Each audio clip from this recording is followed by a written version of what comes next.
साहित्यकल्पमध्ये आपलं स्वागत आहे. घेऊन आलीये तुझ्या सर्वे परिपूर्ण मीचा पुढचा भाग सुरू करण्याआधी प्लीज माझ्या चॅनलला सबस्क्राईब करून घ्या आणि आधीचे सगळे पार्ट ऐकलेत याची खात्री करून घ्या. चला सुरुवात करतीये. तुझ्या सर्वे परिपूर्ण मी भाग 21. श्रीरामकडून वेदच्या मोबाईलवर SOSचा मेसेज झळकला आणि त्याला समजलं श्रीराम अडचणीत आहे आणि त्याला मदतीची गरज आहे. तसं पटकन शार्प शूटरला रेडी राहण्याचा आदेश त्याने सोडला आणि त्या याचवर बाकी उरलेल्या गार्ड्सना लक्ष करण्यास सुरुवात झाली. चलो इसको भी बांधो. डेव्हिडने गार्ड्सना इशारा केला आणि श्रीरामवर बंदूक ताणून तसाच बाजूला झाला. श्रीराम खाली बसलेला असल्याने पायात खाली लपवलेली बंदूक त्याने शिथापेने काढली आणि काही समजायच्या आत दोन्ही गार्ड्सच्या डोक्यातून आरपार गोळ्या केल्या. ते दोघं क्षणार्धात खाली कोसळले. क्या कर दिया तूने, अब तू तो गया म्हणत डेव्हिड गोळी चालवणार एवढ्यात मुग्धाचाही एव्हाना डावा हात सुटलेला आणि तो सुटताच तीही मोकळी झाली. डेव्हिडला काही समजायच्या आत तो इतर काही हालचाल करेपर्यंत तिने तिला ज्या खुर्चीला तिला बांधलेलं ती खुर्ची दोन्ही हातांनी उचलून शक्तीनिशी त्याच्या डोक्यात इतकी जोरात मारली की बस. तसा डेव्हिडही डोक्याला हात लावून खाली कोसळला. त्याच वेळी मुग्धाने खाली पडलेली त्या डेव्हिडचीच बंदूक तिने पटकन उचलली आणि त्याच्या हात आणि पायावर चालवली. बाहेर लक्ष गेलं तर बाहेरचे गार्ड निश्चित पडलेले सगळंच कसं शांत झालेलं. मुग्धा पटकन चल, आपल्याकडं वेळ नाहीये. तिचा हात पकडून तो तिला बाहेर घेऊन आला. बाहेर एक छोटी स्टोर रूम सारखी रूम होती, ती त्याने पटकन उघडली. मुग्धा पटकन हे लाईफ जॅकेट घाल म्हणत एक जॅकेट तिला दिलं आणि एक जॅकेट त्याने स्वतः चढवलं. त्याची असलेली बॅग मिळवली आणि त्यातले 2 टाइम बॉम्ब काढले आणि त्या यॉचच्या रूमवर ते प्लांट केले आणि त्याचं 5 मिनिटांचं टायमिंग सेट करू लागला. त्याला तिच्यासाठी तिथं असं आलेलं पाहून त्या क्षणाला तिला काय फील होत होतं हे शब्दात सांगण्यासारखं निश्चित नव्हतं. ती त्याला एकटक पाहत राहिलेली. ती लाईफ जॅकेट घालून तयार होती. तो टाइम सेट करून वळला तशी इमोशनल होऊन ती त्याला बिलगली. Shriram, I love you. हो मुग्धा, आय नो, पण आत्ता वेळ नाहीये आपल्याकडे. चल पटकन. तिला फोर्सफुली बाजूला करत तिचा हात पकडून तो पुन्हा तिला घेऊन दुसऱ्या साईडला आला. मुग्धा, काहीच वेळात हे शिप ब्लास्ट होईल. आपल्याकडं एकच ऑप्शन आहे, समुद्रात उडी मारावी लागेल. रेडी आहेस? समुद्रात? बापरे, मला भीती वाटते श्रीराम. इथं शार्क असेल तर? काही नाहीये ग.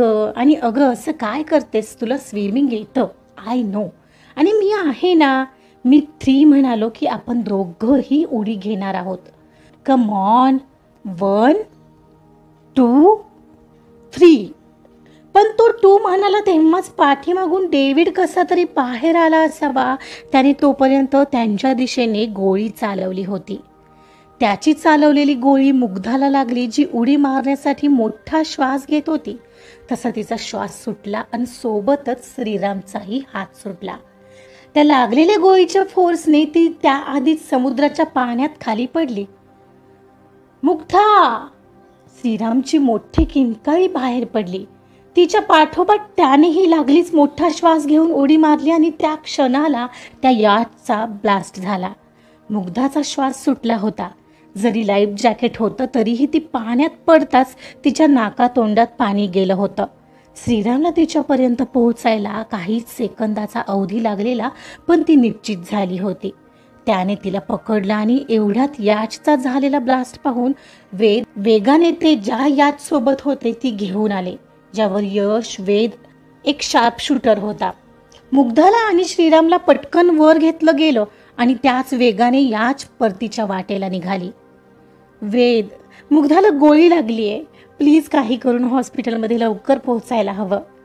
ओ गॉड, काय सांगतोस? हो म्हणत श्रीराम वर येताच तिच्या पोटावर दाब देऊन पाणी काढू लागला.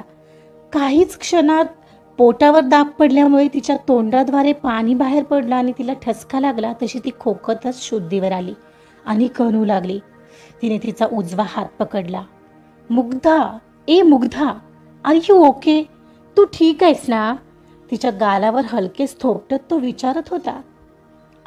हात खूप दुखतोय श्रीराम, ती कशीबशी वेदनेने कणत बोलली. ओ, म्हणजे तिच्या हाताला लागली असणार गोळी, वेद म्हणाला. बघू, मला पाहू दे एकदा, यश पुढे होत म्हणाला. पाहिलं तर गोळी तिच्या दंडातच होती. श्रीराम, बघू, मला पाहू दे एकदा, यश पुढे होत म्हणाला. पाहिलं तर गोळी तिच्या दंडातच होती. श्रीराम, जा आधी तिला आत ने आणि तिचे ओले कपडे चेंज कर, खारट पाण्यामुळे जास्त त्रास होत असेल तिला, यश म्हणाला. हो हो, नेतो म्हणत श्रीरामने तिला अलगद उचललं आणि आतमध्ये आणलं. त्याने तिला आत आणून खाली ठेवलं. मुग्धा, तू फक्त आराम करायचा आहेस आता, आणि काही काळजी करू नको, सगळं ठीक होणार आहे. ओके, स्ट्रॉंग आहेस ना तू, माझी गोड बायको. तिचे कपडे बदलत तो म्हणत होता. तू असं का बोलतो आहेस? का मला गोळी लागली म्हणून? मग काय, मला लागली असती तरी चाललं असतं ग, पण तुलाच का? सगळं माझ्यामुळे. साधं तुला सेफही ठेवू शकलो नाही. तुझ्या केसालाही धक्का लागू द्यायचा नव्हता मला, आणि हे काय झालं? I hate my self. तिचे केस मोकळे सोडत तो तिचे केस पुसत होता. इट्स ओके श्रीराम, तू सोबत आहेस हेच खूप आहे माझ्यासाठी. तुझं माझ्यासाठी असं येणंच मला किती भारी फील करवते, हे मी शब्दात नाही सांगू शकत. ती त्याच्या भोवती विळखा घालत बोलली. त्याचं इतक्या प्रेमाने तिचं करायचं चाललेलं की बस, कोणास ठाऊक का, पण आज तिला खूप प्राऊड वाटत होता त्याचा, अगदी ऊर भरून आलेला, आणि त्याच्यावर असणारं प्रेमही अगदी उतू चाललेलं. त्याचं काम कसं असतं हे आज अगदी जवळून पाहिलेलं तिने, आणि ते क्षण काही तिच्या नजरेसमोरून हटत नव्हते. किती क्विकली त्या गार्डनं मारून टाकलेलं त्याने. त्या क्षणाला तिला त्याचं फक्त कौतुक वाटत होतं. हाताची वेदना अजूनही होत होती, पण त्याचं केवळ सोबत असणं तिला खूप सेफ वाटत होतं. हो, पण तुला काही झालं असतं तर माफ तरी करू शकलो असतो का स्वतःला मी? कपडे बदलताना त्याचं असंच बोलणं चालू होतं. तिचे कपडे बदलताना तिची जखम त्याने पाहिली. त्याच याचवरील फर्स्ट एड किट मिळवून त्याने त्यावर तात्पुरती पट्टी बांधली. बरं, सोड आता सगळं. आता तू एकही शब्द बोलायचा नाहीये. ही घे, पेनकिलर खा आणि आता आराम कर. पाण्याचा ग्लास आणि हातात गोळी ठेवत तो तिला म्हणाला, आणि मग स्वतःचे कपडे बदलू लागला. तिला अशा अवस्थेत पाहताना त्याचं त्यालाच वाईट वाटत होतं. तिनं पेनकिलर खाल्ली, पण त्यानंतरही तशीच बसून राहिली होती. त्याला एकटक पाहत होती. त्या क्षणाला त्याच्या मिठीत जाण्यासाठी ती आसुसलेली. खरं तर त्याचे कपडे बदलून झाले तरीही ती तशीच बसलेली पाहून तो तिला पुन्हा म्हणाला, मुग्धा, झोपतेस ना? तू झोप आता, मी बाहेर आहे. श्रीराम, थांब ना, तिने त्याला हाक दिली. काय झालं मुग्धा, काही हवंय का? खूप दुखतंय का ग? तो तिच्या शेजारी बसत तिचा चेहरा उंजळीत घेत बोलला. म्हणत तिनं मान हलवली. म्हणून तर गोळी दिली आहे, बरं वाटेल तुला थोड्या वेळात. ओके, तो म्हणाला. पण ती त्याला अशी पाहत होती की बस, तिचे डोळे वेगळेच आर्जव करत होते. काय अशी का पाहते आहेस? आय लव्ह यू श्रीराम, म्हणत ती त्याला एकदम जवळ येत बिलगली. दोघांच्याही अंगावर उठणारे ते गोड रोमांच इतक्या दिवसांचा दुरावा हळूवारपणे कमी करत होते. या वेळेला त्यानेही त्या क्षणांना तसेच वाहू दिलं. तिला जवळ घेण्यासाठी या वेळेची वाट तर तोही कधीचा बघत होता, पण बाहेर ते दोघंही होते. भानावर येत तिच्या पाठीवर हात फिरवत तो बाजूला झाला. तिच्या कपाळावर ओठ टेकवले आणि तिला म्हणाला, झोप आता, ऐकणारेस का माझं? ओ माय गॉड, तो बाहेर यश आहे का? तिचं बाहेर लक्ष गेलं. हो, तोच आहे. तो कुठे भेटला तुला? सगळं सांगतो, पण आता आराम कर.